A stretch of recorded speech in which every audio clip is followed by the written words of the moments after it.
भाई प्लान था सुबह 3 बजे उठ के चलने का।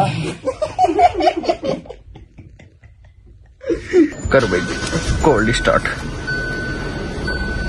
भाई रात सच बताऊं ट्रैकिंग करते करते हालत हो गई थी बहुत ज्यादा खराब।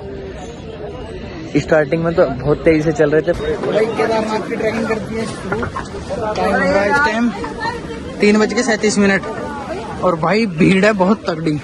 भीड़ कैसी है भाई? बहुत तगड़ी है भाई। 90% खच्चर है यहाँ और एक जो सब में तगड़ा खच्चर लगा बहुत विकट खच्चर है। साइड में बैठा है ब्लैक है। दिखाओ ब्लैक।